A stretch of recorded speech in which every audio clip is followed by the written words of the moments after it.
আসসালামু ভিউয়ার্স, আমি এমডি সামির রহমান সাজিন আবার আপনাদের সামনে নতুন এক ইউনিভার্সিটি সম্পর্কে আইডিয়া শেয়ার করার জন্য হাজির হয়েছি। তো আজকে ইউনিভার্সিটির নাম ব্র্যাক ইউনিভার্সিটি।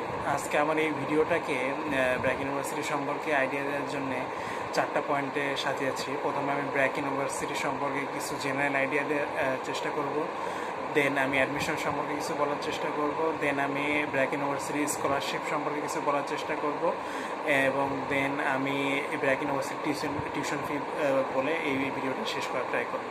তো শুরু করছি। ব্র্যাক ইউনিভার্সিটি বাংলাদেশের এক স্বনামধন্য প্রাইভেট ইউনিভার্সিটি। এটা 2001 সালে প্রতিষ্ঠিত হয়েছে। প্রতিষ্ঠাকালীন সময়ে এটা মহাখালীতে ছিল, দেন এটা কিছুদিন আগে এটা মেরুলবাড্ডাতে স্থানান্তর হয়েছে এর মেন ক্যাম্পাস। এই ইউনিভার্সিটিতে আপনার 20,000-এর উপরে under graduate, post graduate student রয়েছে আপনার, প্লাস এবং আপনার 650 টিচার রয়েছে এই ইউনিভার্সিটিতে। ব্র্যাক ইউনিভার্সিটিতে আপনার 16টা ডিপার্টমেন্ট রয়েছে, 9টা স্কুল রয়েছে, 3টা ইনস্টিটিউট রয়েছে। ব্র্যাক ইউনিভার্সিটির প্রতিটা ডিপার্টমেন্টই ভালো হিসেবে পরিগণিত হলেও মূলত ব্র্যাক ইউনিভার্সিটি সিএসসি ডিপার্টমেন্টটা মানে সবাই অনেক রিনন। এই ইউনিভার্সিটির সিএসসি ডিপার্টমেন্টের টিচাররা দেখা গেছে কি মানে অনেক হাইলি কোয়ালিফাইড, এক্সপিরিয়েন্সড, সব ডিপার্টমেন্টেরই এক্সপিরিয়েন্সড, কোয়ালিফাইড। বাট এই ডিপার্টমেন্টে আপনার দেখা গেছে কি অ্যাসিস্ট্যান্ট প্রফেসর, অ্যাসোসিয়েট প্রফেসর সবাই পিএইচডি হোল্ডার বাইরের দেশ থেকে। প্লাস ব্র্যাক ইউনিভার্সিটির সিএসসি দেখা গেছে কি এআইবির সিএসসি বা নর্থ সাউথের সিএসসি থেকে মানে কম্প্যারিজন করা হয়। এর বিশেষ কারণ হলো ব্র্যাক ইউনিভার্সিটির সিএসসি ডিপার্টমেন্ট বিভিন্ন ইন্টারন্যাশনাল প্রোগ্রামে আপনার অনেক ভালো করে থাকে। তাছাড়া তাদের কারিকুলামও অনেক আপডেটেড। দেখা গেছে কি তারা ইন্টারন্যাশনাল যত জায়ান্ট কোম্পানি আছে সেখানে জব করে থাকে। তা ব্র্যাক ইউনিভার্সিটি সম্পর্কে আমার দ্বিতীয় মানে কিছু আইডিয়া, অ্যাডমিশন সম্পর্কে কিছু ইনফরমেশন শেয়ার করব। তা ব্র্যাক ইউনিভার্সিটিতে আপনার অ্যাডমিশন হতে হলে আপনার এসএসসি বা অ্যাপ্লাই করতে হলে আপনার এসএসসি এইচএসসি জিপিএ টোটাল 8 থাকতে হবে। কোনোটাতে ইন্ডিভিজুয়ালি 3.5-এর নিচে থাকা যাবে না। আপনি যদি বায়োকেমিস্ট্রি, মাইক্রোবায়োলজিতে পড়তে চান তাহলে আপনার অবশ্যই কেমিস্ট্রি এবং বায়োলজি থাকতে হবে এসএসসি এবং ইন্টারে দুইটাতেই। আর দেন আপনি যদি ট্রিপলি বা কমিউনিকেশন ইঞ্জিনিয়ার্স ডিপার্টমেন্ট পড়তে চান সেক্ষেত্রে আপনার ফিজিক্স ও ম্যাথ থাকতে হবে এসএসসি এবং এইচএসসি দুটাতেই। এবং আপনি যদি ফার্মেসি ডিপার্টমেন্ট পড়তে চান, ফার্মেসি ডিপার্টমেন্টে অবভিয়াসলি আপনার 8 জিপিএ লাগবে টোটাল এসএসসি প্লাস এইচএসসি। আপনার এখানে কেমিস্ট্রি বা বায়োলজিতে 2 এসএসসি এইচএসসি পরীক্ষায় 4 থাকতে হবে এবং ফিজিক্স এবং ম্যাথে 3.5 থাকতে হবে। ব্র্যাক ইউনিভার্সিটির আপনি আইডিয়া ইনফরমেশন গ্যাদার করার সময় আমি দেখলাম এই ইউনিভার্সিটির ম্যাক্সিমাম টিচারই দেখা গেছে যারা লেকচারার হিসেবে আছে তারা ব্র্যাক ইউনিভার্সিটির গ্র্যাজুয়েট। তাছাড়া অন্যান্য পাবলিক ইউনিভার্সিটিরও আছে। বিশেষ করে আমি বিবিএ ফ্যাকাল্টিগুলো দেখলাম, সেখানে আপনার অনেকেই আপনার নর্থ সাউথের বিবিএর গ্র্যাজুয়েট রয়েছে।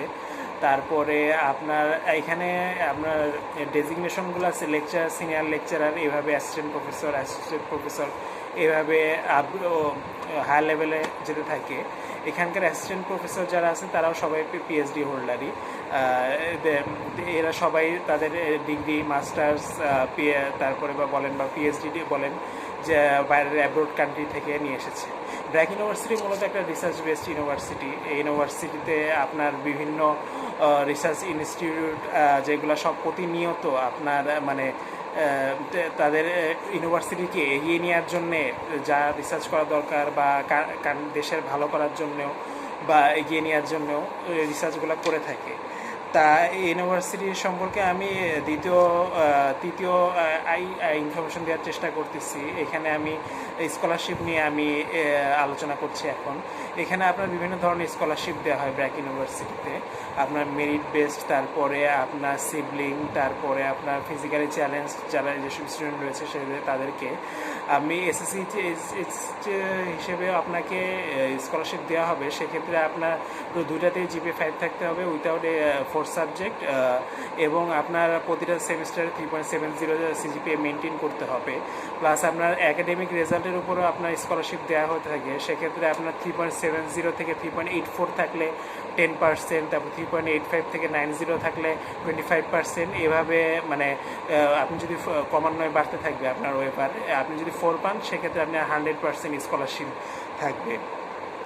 আপনার এখানে যদি ফিজিক্যালি আপনি চ্যালেঞ্জড হন, কেউ যদি হয়ে থাকে, তাহলে সেক্ষেত্রে তাকে আপনার প্রতিটা সেমিস্টারে আপনার সিজিপিএ দেখা গেছে কি 100% মেনটেন করতে হবে, এবং 100% আপনার ওয়েবার দেওয়া হবে, কিন্তু সেই ক্ষেত্রে আপনার সিজিপিএ 2.5 থাকতে হবে। সিবলিংদের ক্ষেত্রে তা আপনার 30% স্কলারশিপ দেওয়া হবে হায়েস্ট, কিন্তু সেক্ষেত্রে আপনার সিজিপিএ প্রতিটা সেমিস্টারে 3 মেনটেন করতে হবে। তা ব্র্যাক ইউনিভার্সিটির সম্পর্কে আমার এটা ছিল হলো ভিডিওর তৃতীয় পার্ট আলোচনা করার। এখন আমি ব্র্যাক ইউনিভার্সিটির টিউশন ফি সম্পর্কে কিছুটা আইডিয়া দেওয়ার চেষ্টা করব। ব্র্যাক ইউনিভার্সিটির ডিপার্টমেন্টে আপনার আর্কিটেকচার ডিপার্টমেন্টে অনেক ভালো বলে থাকে আর্কিটেকচার ডিপার্টমেন্ট। আমিও দেখলাম তাদের ফ্যাকাল্টি অনেক রিনন জায়গা থেকে আছে। ম্যাক্সিমামই আর্কিটেকচার ফ্যাকাল্টি খুলনা ইউনিভার্সিটির গ্র্যাজুয়েট, তারপরে তাদের পিএইচডি ডিগ্রি তো ফরেন কান্ট্রি থেকে আছে। আচ্ছা, আর্কিটেকচার ডিপার্টমেন্টে আপনার এখানে আপনার 5 বছরের যেহেতু কোর্স, এখানে আপনার 22,02,650 টাকা আপনার 5 বছরে লাগবে। বিবিএতে আপনার 13,58,600, সিএসসিতে আপনার 14,80,100, কম্পিউটার সায়েন্সে আপনার 13,09,100, কমিউনিকেশন ইঞ্জিনিয়ারিংয়ের 14 লাখ, কমিউনিকেশন ইঞ্জিনিয়ারিং ত্রিপলিতে সেমই লাগবে আপনার 14,08,100, অ্যানথ্রোপোলজিতে আপনার 12,51,350, ইকোনমিক্সে আপনার 12,76,100, ইংলিশে আপনার 12,51,350, এলএলবিতে আপনার 15,06,800, ফিজিক্সে আপনার 13,75,100, আপনার তারপরে অ্যাপ্লাইড ফিজিক্স অ্যান্ড অ্যাপ্লাইড ফিজিক্সে আপনার 13,58,600, ম্যাথে আপনার 13,33,850, মাইক্রোবায়োলজিতে 14,08,100, বায়োটেকনোলজিতে আপনার সেমই লাগবে মাইক্রোবায়োলজির সমানই, এবং ফার্মেসিতে আপনার 16,38,900 টাকা লাগবে। তা এই ছিল আমার ব্র্যাক ইউনিভার্সিটির অ্যাডমিশন, তারপরে টিউশন ফি, স্কলারশিপ নিয়ে আইডিয়া দেওয়ার ইনফরমেশন শেয়ার করার কথা। তা আমি এখানে মোটামুটি সব বিষয় কভার করতে চেয়েছি। অনেক কিছু হয়তো কভার করতে পারিনি, বা কোনো কিছু আপনাদের কোয়েরি থাকলে আপনি আমার ইনবক্সে, ফেসবুকে বা ইউটিউব চ্যানেলে আস্ক করতে পারেন। তা আমি আরেকটা কথা, আমার ভিডিও এখানেই শেষ হয়ে যাচ্ছে। তা আরেকটা কথা বলতে চাচ্ছি যে আমি ব্র্যাক ইউনিভার্সিটি, আমার চ্যানেলের নাম, ইউটিউব চ্যানেলের নাম কেন ইউনিভার্সিটি ব্লগ রাখছি। ব্লগিং মানে তো এটা কথা আমি আগের ভিডিওতে বলেছি কিনা আমি জানি না, যে এখানে তো ইউনিভার্সিটিতে যাই করব, কিন্তু আমি মূলত বাসায় থেকেই আপনাদের আমি খুব তাড়াতাড়ি আমার ইউটিউব চ্যানেল নাম ট্রাই করবো, যে বদলিয়ে ফেলার। আমি যে বাসায় থেকেই আপনাদের ইনফরমেশন দেওয়ার ট্রাই করতেছি, চাই না আপনাদের কীরকম কাজে লাগবে। তা সেই আবার অন্য দিন, সামনের দিন নতুন কোনো এক ভিডিও নিয়ে হাজির হব নতুন প্রাইভেট ইউনিভার্সিটি সম্পর্কে।